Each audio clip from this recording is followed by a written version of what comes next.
Hello everybody, my name is Fidelma Healy Eames. I'm a councillor in the Ardmore electoral area for Galway County Council, and I'm contesting the general election this year for Fine Gael along with fellow candidates Pádraig McCormack and Sean Kine. I believe I bring something and I'm ready to contribute to politics in Galway West. As a woman, as a mother, as an educator, and with a strong interest in health promotion and a quality of life. Like many other women today, I juggle a lot in my life between family, politics and work. I know what it's like to rear children, to pay mortgages, to have to make important decisions for families. And this has brought a dimension to my work in politics that I feel has helped me connect very well to people. I'm known to be a good listener, and I'm particularly known for a very high work rate. And so much so that I get calls from all over the place, outside my own area as well, outside my own constituency. The three main issues that I'm not a single issue candidate, I'm very broad based, I have a lot of interests, but the three main issues that I would see as very important in Galway West right now are health, education and environment. And those are the areas that I'm particularly profiling in this election. Education is a really important issue for me. I've worked in that area now for about 20 years, between being a primary teacher and a lecturer, and I work in the area of giving courses to schools now around the country in the whole area of study and effective learning. To me, what's very important in any educational experience, it's about the quality of learning that the student or the pupil receives. So we have to look at how we can make that experience better for the student, how learning can be made easier for the student. And for this reason, I believe we need reduced class sizes. So you, the electorate, can be assured that I will be prioritising this.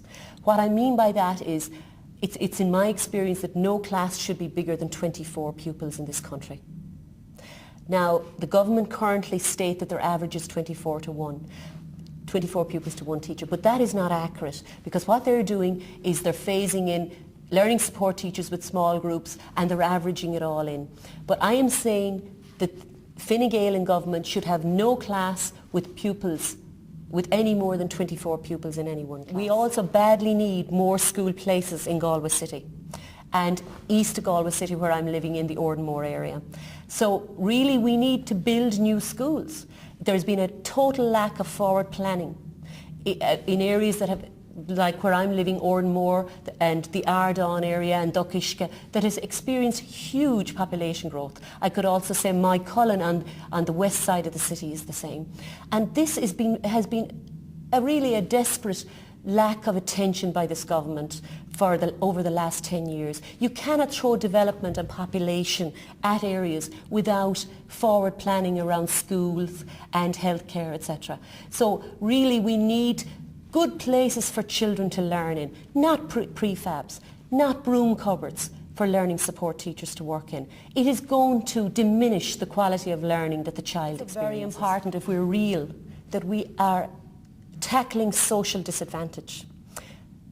Many people will know that I've been looking for places for boys in Galway City, boys that live in disadvantaged areas, that haven't the same parental support, that haven't the same motivation for learning, but they do deserve places. They have a right to an education. If these children don't get educated, what's going to happen to them? They are at risk. They will be a threat to society in the future. If we are serious about tackling crime, we must tackle it at its roots. 20% of our young people are falling through the net at second level. That's because the one-size system does not suit all. So it is time for us to look at education in a broader way. And what I'm seeing particularly at second level is the need for two pathways. The need for an academic route, but also the need for more of a creative route. There is a little bit of both available, but sometimes children need to be enticed, and we need to work, and especially teenagers, we need to work out of their interest levels. And there's wonderful careers in these fields now, but the system needs to facilitate them. Briefly mentioned the important area of adult education. we know from literacy studies in this country that there's quite a high level of adult illiteracy in this country. And they are the parents of our children and the grandparents, and they do deserve a second chance. I am where I am today as a result of my parents' vision for me. So really, we must help people who didn't get the chance, and we must invest in adult education, and we must especially invest in literacy. So there's some of my priorities for education. I hope that I am reaching you by highlighting these, but certainly you will have my support in these issues, and I hope I'll have your vote for highlighting them and for representing them well.